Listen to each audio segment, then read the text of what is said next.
Welcome back to Public Community Aid. Now that you've gone ahead and downloaded the zip file, go ahead and click on it. This will open up. You're going to see Private Community Aid and Public Community Aid. Go ahead and look into those files. Make sure that you can, it's 3 in public. And there's about 7 there in private. So if both of those look good, that means it downloaded correctly. Go ahead and highlight both of these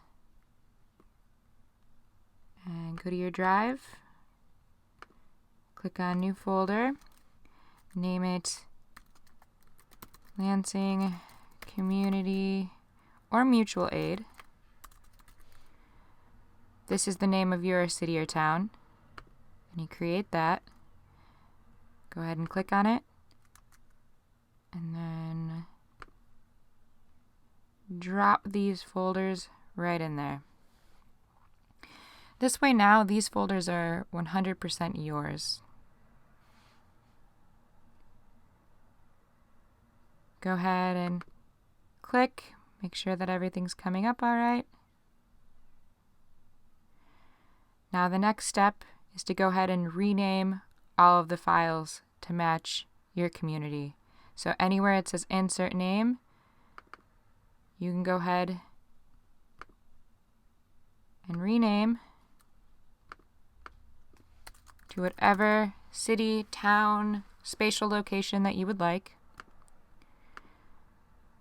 After you've went ahead and made all of these changes, take a look around at each of the different files. Go ahead and open all of them in Google Sheets.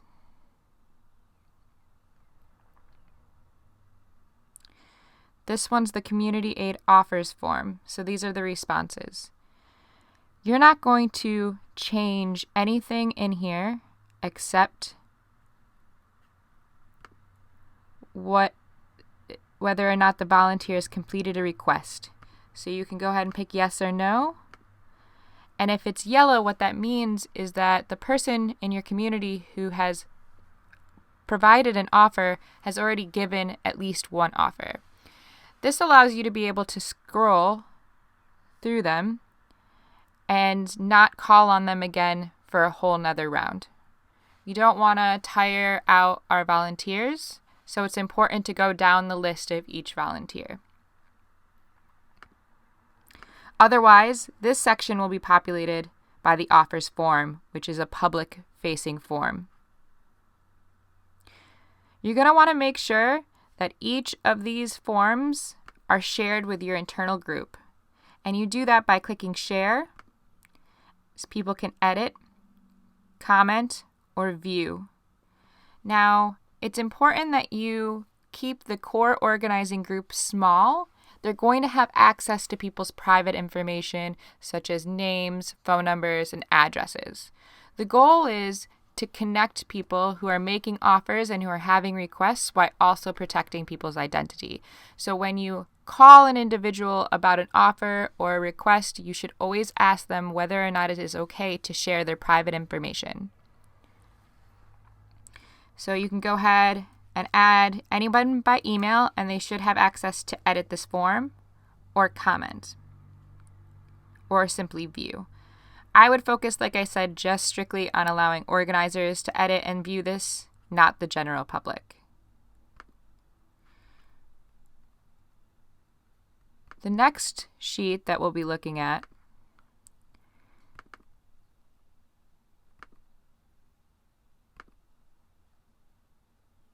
is going to be the Childcare sign-up form.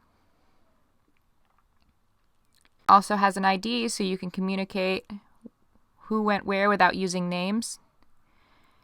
This will provide everything you need to be able to start processing background checks if you send them to a provider.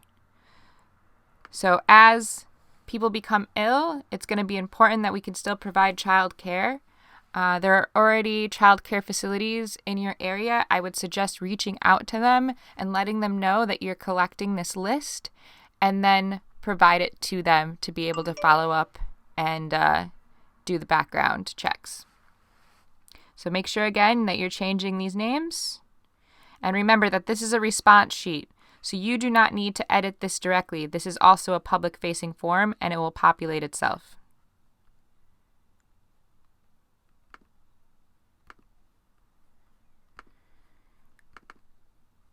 The next one is going to be your finances sheet.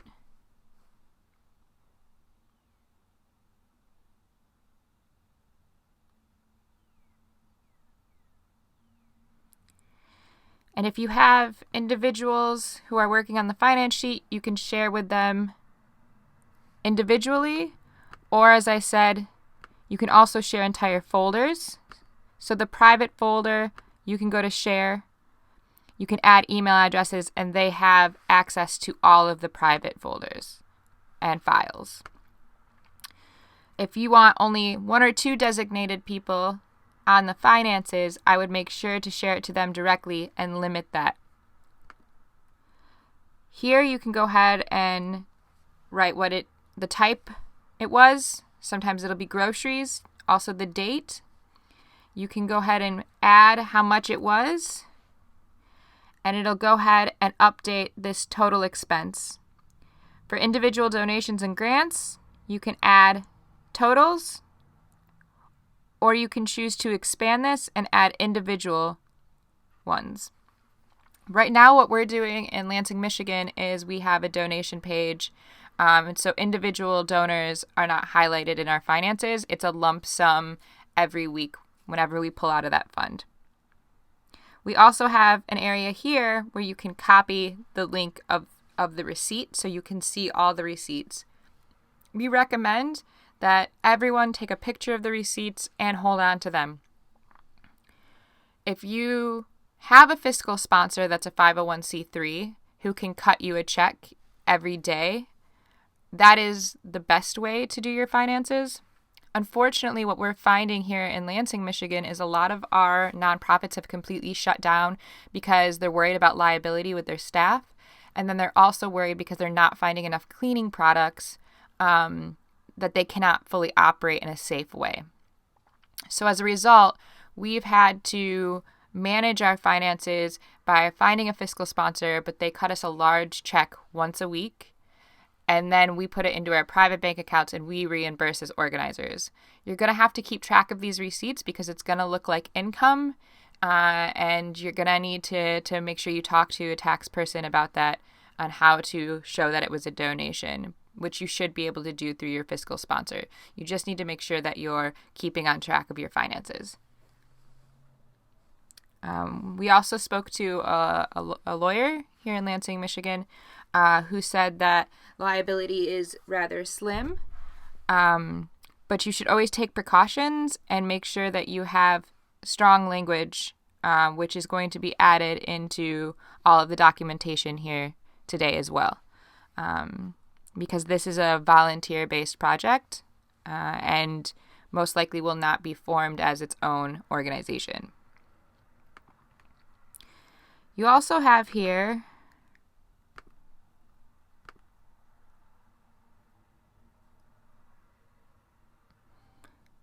a community organizers information spreadsheet. All the organizers who have access to the private folder should update this sheet with their information. This way you can keep track of them, and you can also make sure to have all of their communication, telephone, and email so that you guys can keep up to date.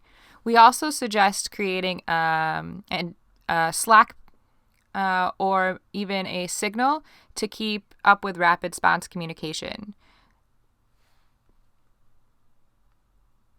Again, make sure that you update the name here.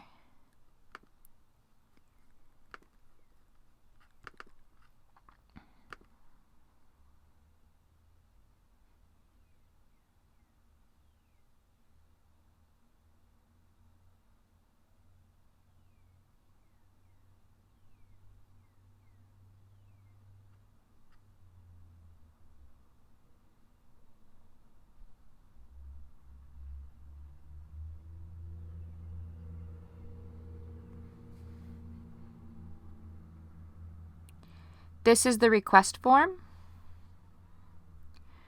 The only thing that you're going to be updating inside this is going to be the organizer's name so that you can keep track of who is reaching out to those members of the community, and then the status. Needs assistance, started, reoccurring, completed. When you get a new request, go ahead and mark it as need assistance, and that'll turn green, letting your organizers know that that is something that they can pick up. Once it's been started, it's important to click over to started so that it's yellow, so that people know that this one is not needed to be picked up quite yet by someone else. Reoccurring or completed. Over here will be self-populating data from the form that's public-facing.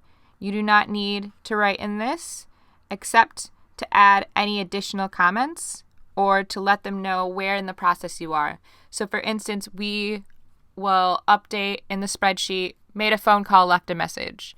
Every step of the way, your organizers should be keeping everyone else in the know so that there's no repetitive reaching out, and that we don't overwhelm the people who've made requests and offers.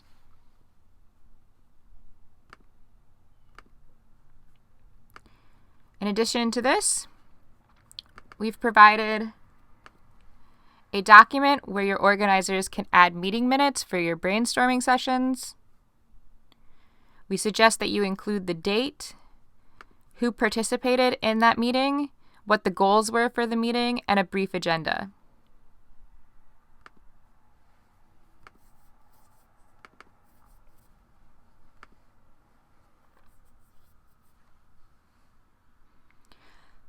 You're also going to find a little overview for your new organizers that will have a video of how to set up your community aid, just like this video, and then another one about how to coordinate.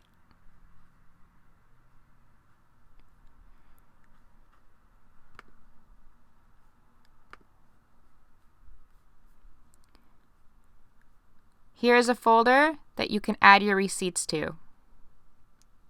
When you add a receipt, you will see a file, and you'll be able to right-click it and click share, just like this. And in the share, you will see get shareable link, and then view, copy that link, and then you can put it back in that finance spreadsheet so that all of the receipts are right there.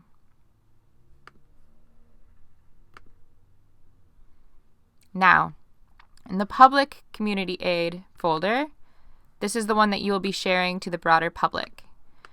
Go ahead and click share. Click get shareable link. Click can view. Go to more and click on public on the web. This allows anyone to have access and find this folder. They will not even need to sign in to Google Drive. In the public-facing folder, you're going to find 3 files.